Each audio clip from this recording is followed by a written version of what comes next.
اعوذ باللہ السمیع العلیم من الشیطان الرجیم بسم اللہ الرحمن الرحیم سیدنا کریم صلی اللہ علیہ وسلم معراج النبی کے متعلق بتا رہا ہوں۔ ہمارا ایمان اور عقیدہ ہے کہ اللہ رب العزت نے ہمارے نبی مکرم صلی اللہ علیہ وسلم کو معراج کی شب مسجد حرام سے مسجد اقصی تک اور زمین سے ساتواں آسمان، عرش و کرسی اور جنت و دوزخ کی سیر کرائی، اور یہ سارا سفر حالت بیداری میں جسم مبارک کے ساتھ ہوا۔ اس کی تفصیل خود آن حضرت صلی اللہ علیہ وسلم نے بھی فرمائی، جو سینکڑوں احادیث مبارکہ میں مذکور و محفوظ ہیں۔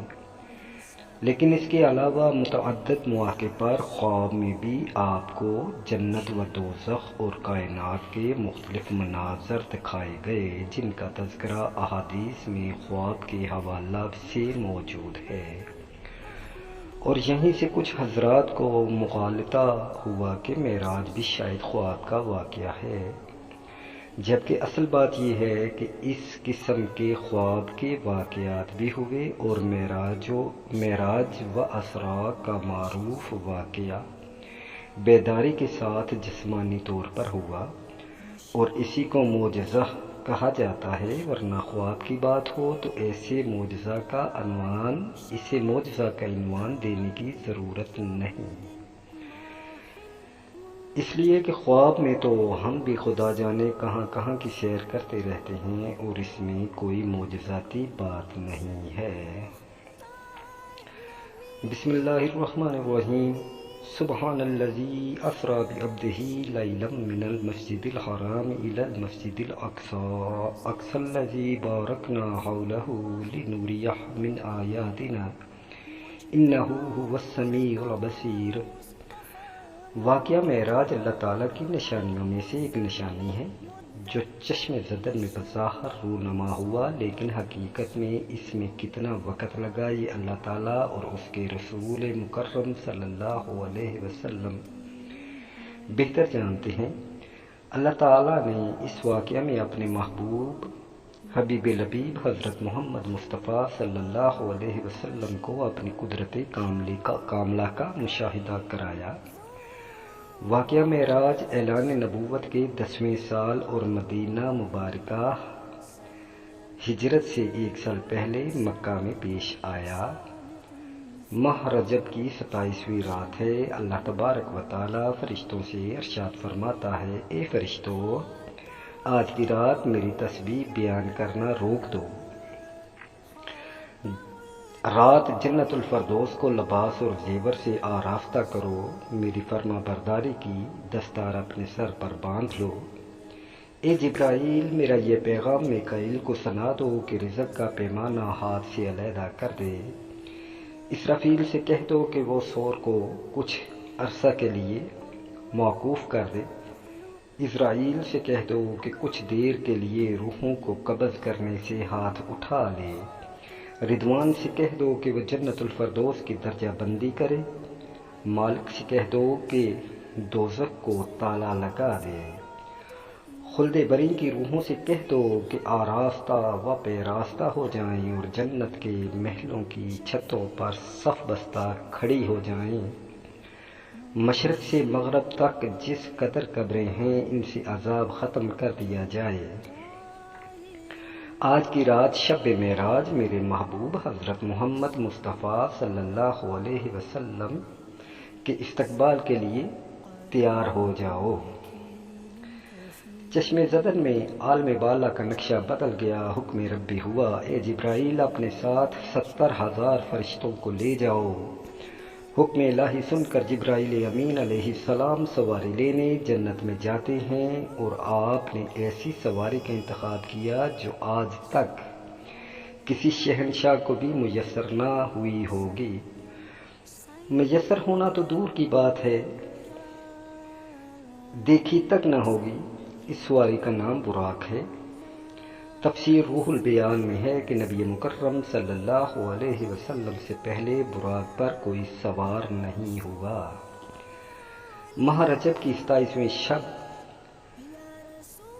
کس قدر پرکیف رات ہے، مطلع بالکل صاف ہے، فضاؤں میں عجیب سی کیفیت طاری ہے، رات آہستہ آہستہ کیف و نشاط کی مستی میں مست ہوتی جا رہی ہے، ستارے پوری آب و تاب کے ساتھ جھلملا رہے ہیں، پوری دنیا پر سکوت و خاموشی کا عالم طاری ہے، نصف شب گزرنے کو ہے کہ یکا یک آسمانی دنیا کا دروازہ کھلتا ہے، انوار و تجلیات کے جلوے سمیٹے حضرت جبرائیل علیہ السلام نورانی مخلوق کے جھرمٹ میں جنتی براق لیے آسمان کی بلندیوں سے اتر کر حضرت ام ہانی رضی اللہ عنہا کے گھر تشریف لاتے ہیں، جہاں ماہ نبوت حضرت محمد مصطفیٰ علیہ تحیت والثناء صلی اللہ علیہ وسلم محو خواب ہیں،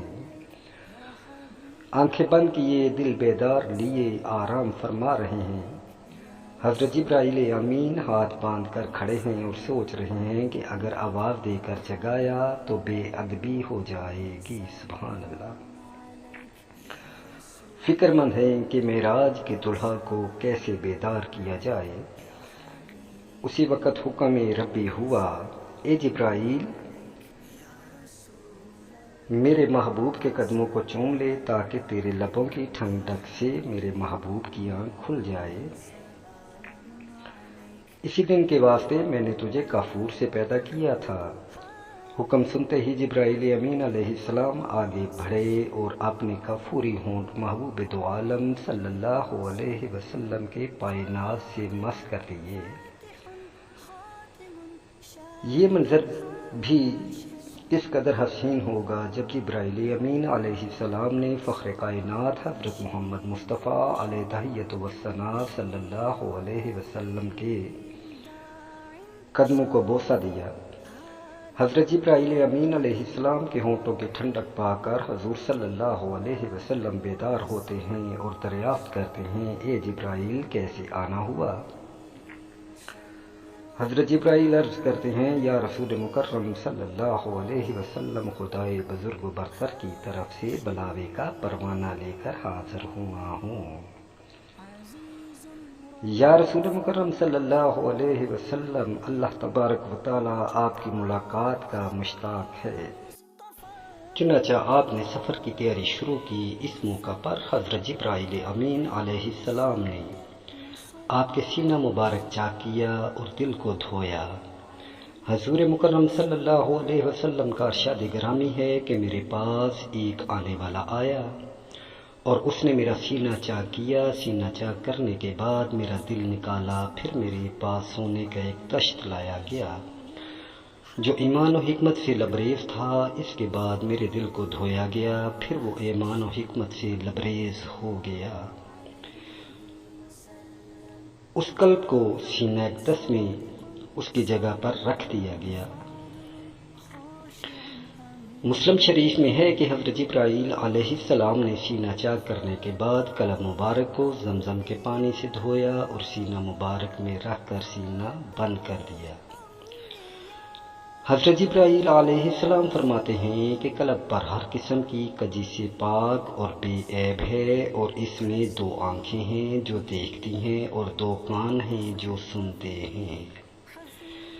سینہ اقدس کے شک کیے جانے میں کئی حکمتیں ہیں، جن میں ایک حکمت یہ ہے کہ قلب اطہر میں ایسی قوت قدسیہ شامل ہو جائے جس سے آسمانوں پر تشریف لے جانے اور عالم سماوات کا مشاہدہ کرنے، بالخصوص دیدار الہی کرنے میں کوئی دقت اور دشواری پیش نہ آئے۔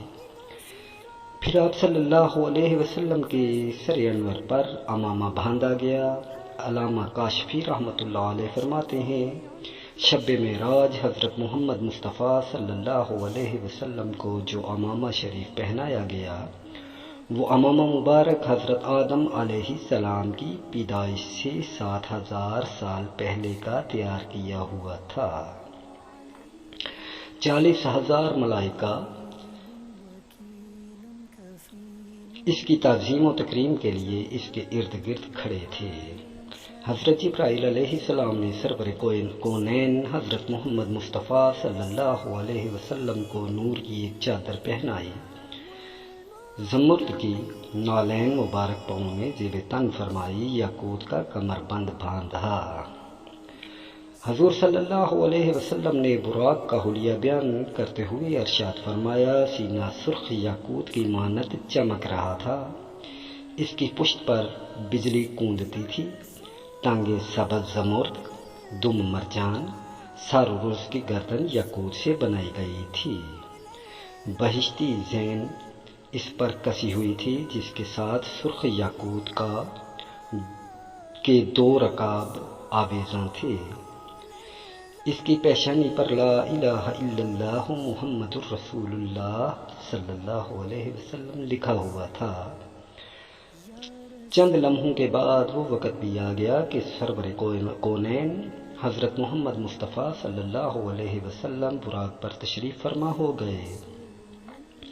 حضرت جبرائیل علیہ السلام نے رکاب تھام لی، حضرت میکائیل علیہ السلام نے لگام پکڑی، حضرت اسرافیل علیہ السلام نے زین کو سنبھالا۔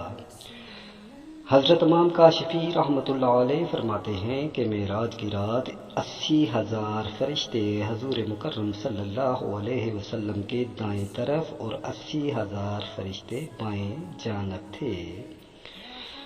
فیضا فرشتوں کے درود و سلام کی صداؤں سے گونج اٹھی اور آقا نامدار فخر موجودات صلی اللہ علیہ وسلم درود و سلام کی گونج میں سفر معراج کا آغاز فرماتے ہیں۔ آپ صلی اللہ علیہ وسلم نہایت شان و شوکت سے ملائکہ کے جلوس میں مسجد حرام سے مسجد اقصی کی طرف روانہ ہوتے ہیں۔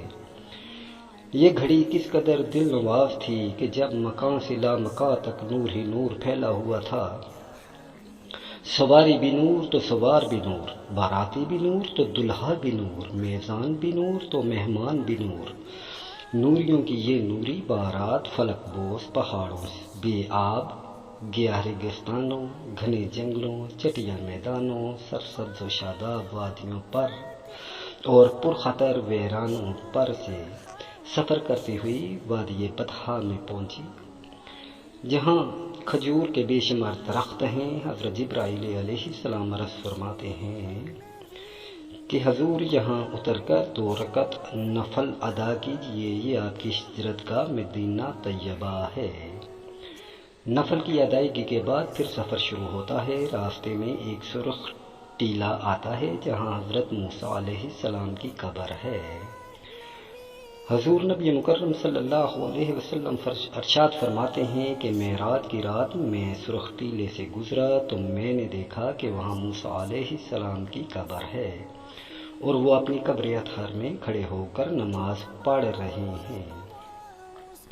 پھر دیکھتے ہی دیکھتے بیت المقدس بھی آ گیا، جہاں قدسیوں کا جم غفیر سلامی کے لیے موجود ہے، حور و غلماں خوش آمدید کہنے کے لیے اور تقریباً 1,24,000 انبیاء و مرسلین استقبال کرنے کے لیے بے چین و بے قرار کھڑے ہیں۔ حضور نبی مکرم صلی اللہ علیہ وسلم اس مقام پر تشریف فرما ہوئے جسے باب محمد صلی اللہ علیہ وسلم کہا جاتا ہے۔ حضرت جبرائیل علیہ السلام ایک پتھر کے پاس آئے جو اس جگہ موجود تھا۔ حضرت جبرائیل علیہ السلام نے اس پتھر پر اپنی انگلی مار کر اس میں سوراخ کر دیا اور براق کو اس میں باندھ دیا۔ آفتاب نبوت حضرت محمد مصطفیٰ صلی اللہ علیہ وسلم مسجد اقصی میں داخل ہوتے ہیں۔ صحن حرم سے فلک تک نور ہی نور چھایا ہوا ہے، ستارے ماند پڑ چکے ہیں، قدسی سلامی دے رہے ہیں، حضرت جبرائیل علیہ السلام آذان دے رہے ہیں، تمام انبیاء اور رسل صف در صف کھڑے ہوئے ہیں۔ جب صفیں بن چکی تو امام الانبیاء فخر دو جہاں حضرت محمد مصطفیٰ صلی اللہ علیہ وسلم نے امامت فرمائی۔ تمام انبیاء اور رسل امام الانبیاء کی اقتداء میں 2 رکعت نماز ادا کرتے ہیں، اپنی نیاز مندی کا اعلان کرتے ہیں۔ ملائکہ اور انبیاء اکرام سب کے سب سر تسلیم خم کیے ہوئے کھڑے ہیں۔ بیت المقدس نے آج تک ایسا دل نواز منظر اور روح پرور سما نہیں دیکھا ہوگا۔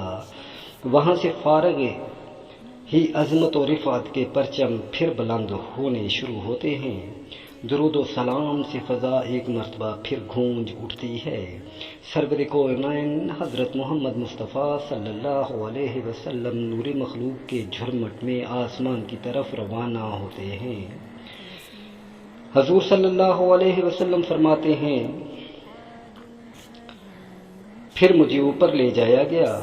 براق کی رفتار کا یہ عالم تھا کہ جہاں نگاہ کی انتہا ہوتی وہاں براق پہلا قدم رکھتا، فوراً ہی پہلا آسمان آ گیا۔ حضرت جبرائیل علیہ السلام نے دروازہ کھٹکھٹایا۔ دربان نے پوچھا کون ہے؟ جواب دیا جبرائیل۔ دربان نے پوچھا تمہارے ساتھ کون ہے؟ حضرت جبرائیل علیہ السلام نے کہا حضرت محمد صلی اللہ علیہ وسلم۔ دربار نے کہا مرحبا، دروازے انہی کے لیے کھولے جائیں گے۔ چنانچہ دروازہ کھول دیا گیا۔ آسمان اول پر حضرت آدم علیہ السلام نے حضور سرور کونین صلی اللہ علیہ وسلم کو خوش آمدید کہا۔ دوسرے آسمان پر پہنچے تو حضرت عیسیٰ علیہ السلام اور حضرت یحییٰ علیہ السلام نے حضور نبی مکرم صلی اللہ علیہ وسلم کو خوش آمدید کہا۔ تیسرے آسمان پر حضرت یوسف علیہ السلام نے، چوتھے آسمان پر حضرت ابراہیم علیہ السلام نے، پانچویں آسمان پر حضرت ہارون علیہ السلام نے، چھٹے آسمان پر حضرت موسیٰ علیہ السلام نے اور ساتویں آسمان پر حضرت ابراہیم علیہ السلام نے سرور کونین حضرت محمد صلی اللہ علیہ وسلم کا استقبال کیا اور خوش آمدید کہا۔ پھر آپ صلی اللہ علیہ وسلم کو جنت کی سیر کرائی گئی۔ پھر آپ صلی اللہ علیہ وسلم اس مقام پر پہنچے جہاں قلم قدرت کے چلنے کی آواز سنائی دیتی تھی۔ اس کے بعد پھر آپ صلی اللہ علیہ وسلم سدرۃ المنتہا تک پہنچے۔ سدرہ وہ مقام ہے جہاں مخلوق کے علوم کی انتہا ہے۔ فرشتوں نے اذن طلب کیا کہ اے اللہ تیرے محبوب تشریف لا رہے ہیں، ان کے دیدار کی ہمیں بھی اجازت عطا فرما۔ اللہ تبارک و تعالیٰ نے حکم دیا کہ تمام فرشتے سدرۃ المنتہا پر جمع ہو جائیں اور جب میرے محبوب کی سواری آئے تو سب زیارت کر لیں۔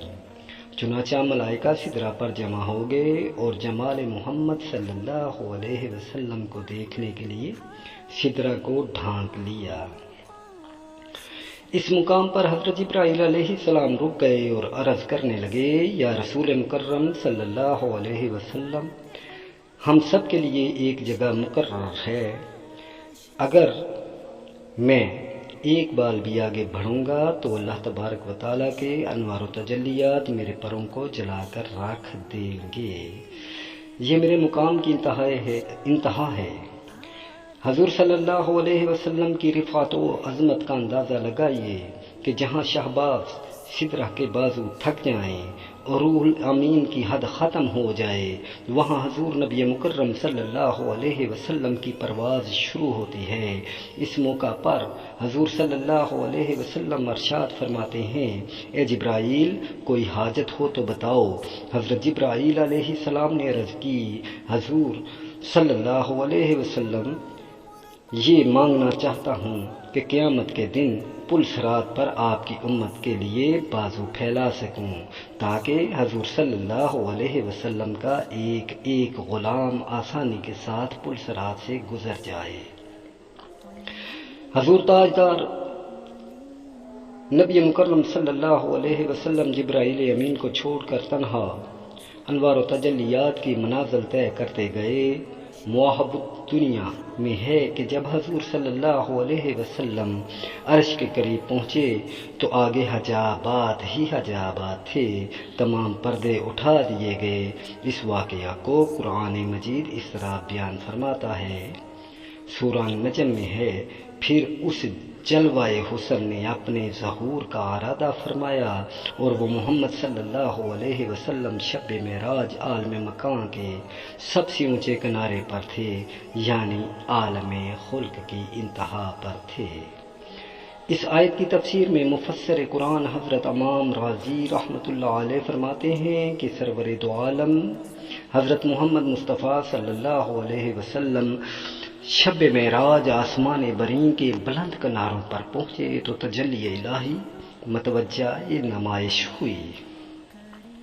صاحب تفسیر روح البیان نے فرمایا کہ فاستویٰ کے معنی یہ ہیں کہ حضور سید عالم صلی اللہ علیہ وسلم نے افق اعلیٰ یعنی آسمان کے اوپر جلوہ فرمایا۔ پھر وہ مبارک گھڑی بھی آ گئی کہ پیغمبر اسلام حضرت محمد مصطفیٰ صلی اللہ علیہ وسلم حریم الہی میں پہنچے اور اپنے سر کی آنکھوں سے عین عالم بیداری میں اللہ تبارک و تعالیٰ کی زیارت کی۔ قرآن مجید میں محبوب و محب کی اس ملاقات کا منظر ان دلکش الفاظ میں یوں بیان ہوتا ہے۔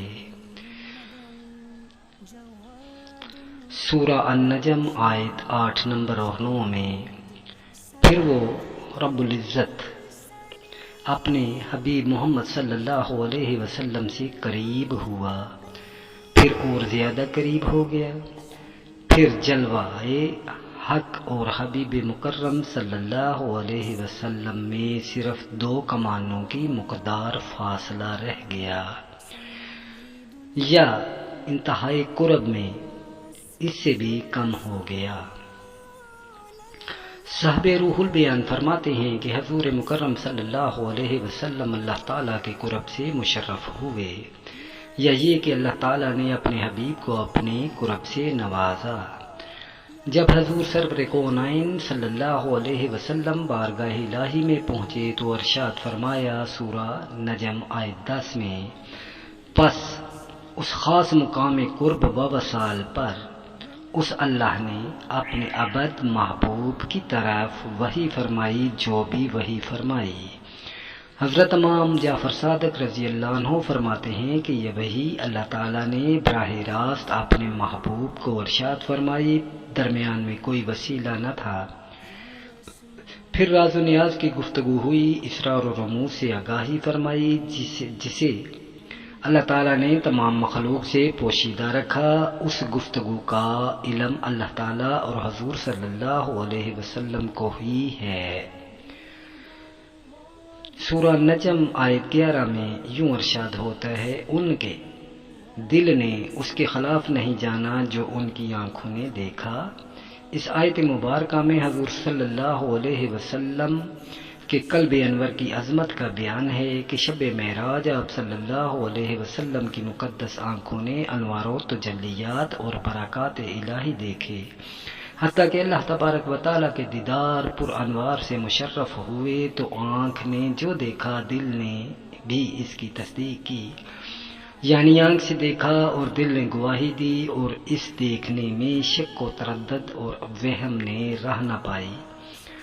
اللہ تبارک و تعالیٰ قرآن مجید میں اپنے محبوب کی آنکھوں کا ذکر یوں فرماتا ہے، سورہ النجم آیت 17، ان کی آنکھ نے نہ کسی اور طرف مائل ہوئی اور نہ حد سے زیادہ بڑھی، جس کو تکنا تھا اسی پر جمی رہیں۔ اس آیت کریمہ میں حضور صلی اللہ علیہ وسلم کی مقدس آنکھوں کا ذکر ہے کہ جب آپ صلی اللہ علیہ وسلم شب معراج کی رات اس مقام پر پہنچے جہاں سب کی عقلیں دنگ رہ جاتی ہیں، وہاں آپ صلی اللہ علیہ وسلم دیدار الہی سے مشرف ہوئے، تو اس موقع پر آپ صلی اللہ علیہ وسلم نے دائیں بائیں کہیں بھی نہیں دیکھا۔ آپ صلی اللہ علیہ وسلم کی آنکھیں بہکی نہیں بلکہ خالق کائنات کے جلووں میں گم تھیں۔ واقعہ معراج کا ذکر کرتے ہوئے اللہ تبارک و تعالیٰ قرآن مجید میں مزید ارشاد فرماتا ہے، سورہ نجم آیت 18 میں، بے شک انہوں نے معراج کی شب اپنے رب کی بڑی نشانیاں دیکھیں۔ اس آیت مقدسہ میں بتایا گیا کہ معراج کی رات حضور صلی اللہ علیہ وسلم کی مقدس آنکھوں نے اللہ تبارک و تعالیٰ کی بڑی بڑی نشانیاں، ملک و ملکوت کی عجائبات کو ملاحظہ فرمایا اور تمام معلومات غیبیہ کا آپ کو علم حاصل ہو گیا۔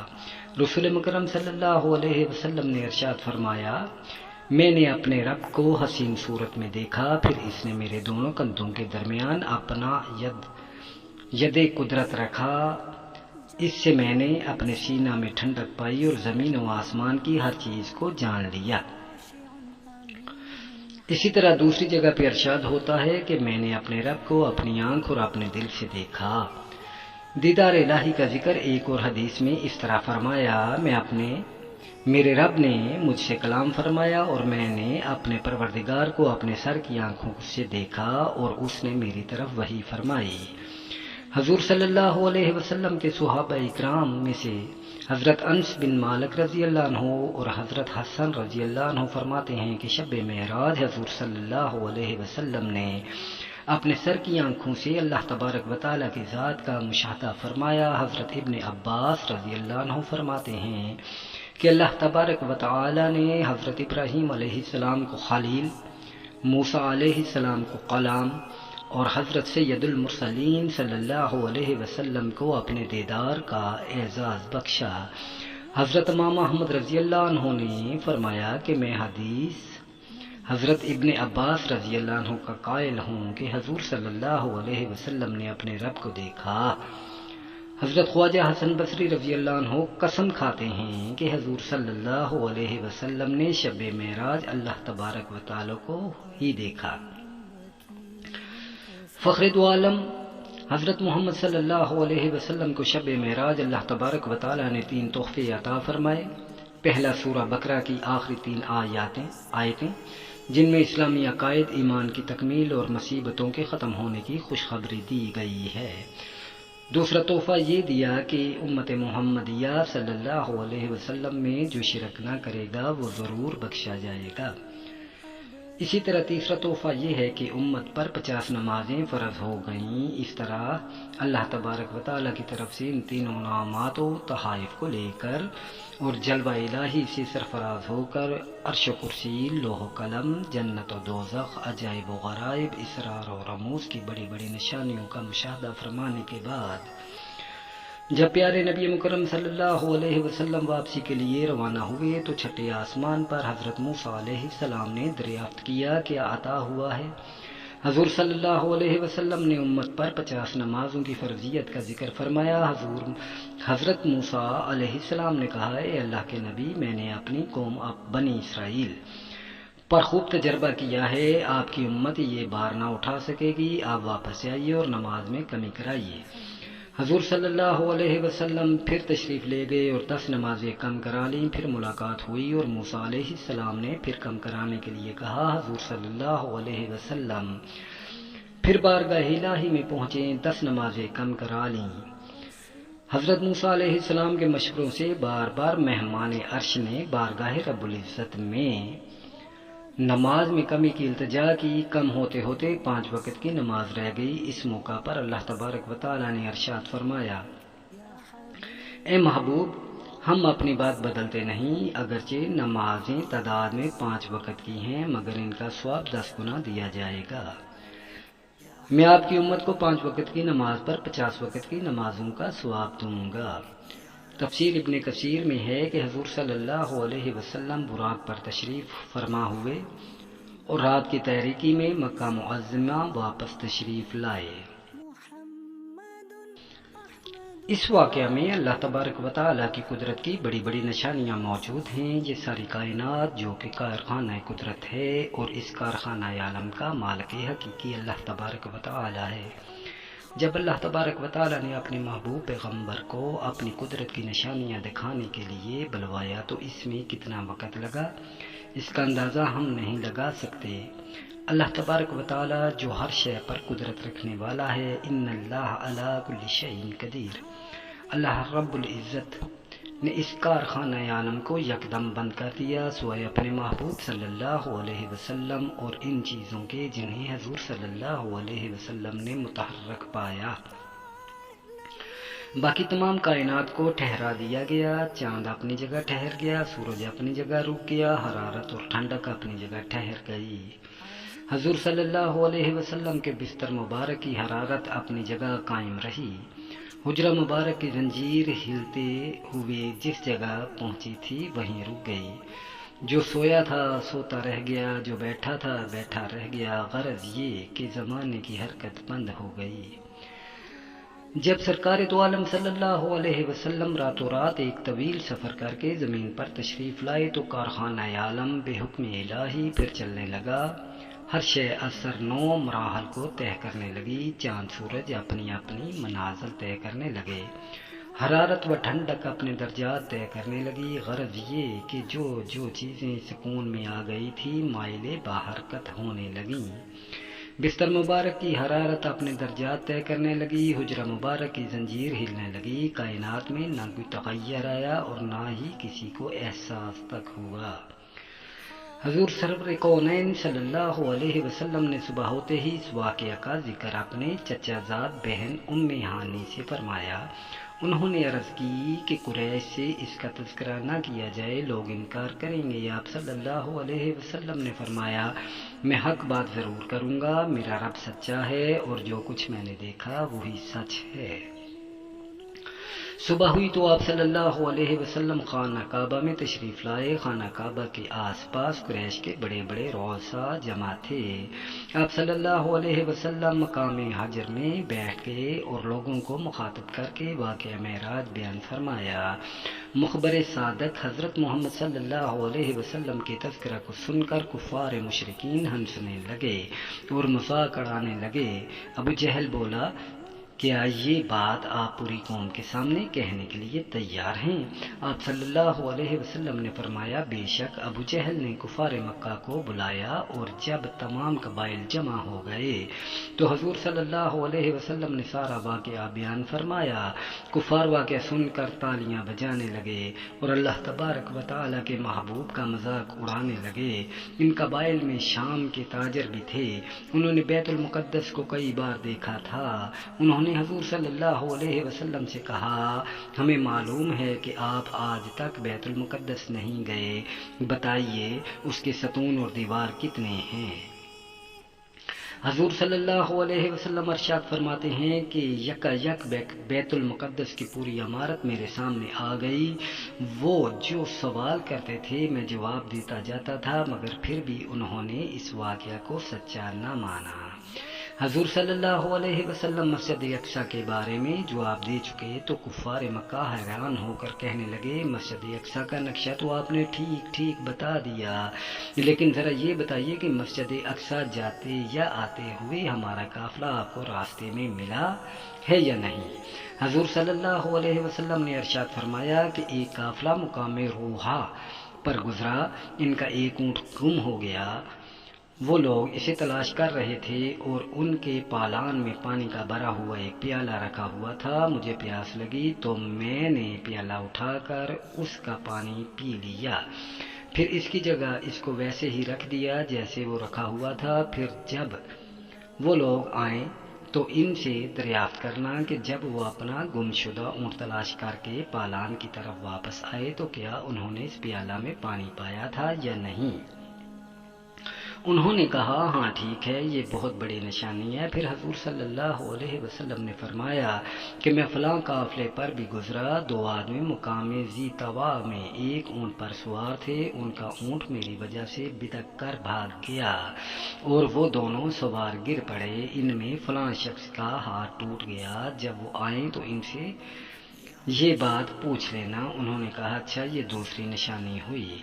اہل ایمان نے اس واقعہ کی سچائی کو دل سے مانا اور اس کی تصدیق کی، مگر ابو جہل حضرت ابو بکر صدیق رضی اللہ عنہ کے پاس آیا اور کہنے لگا، اے ابو بکر، تو نے سنا کہ محمد صلی اللہ علیہ وسلم کیا کہتے ہیں؟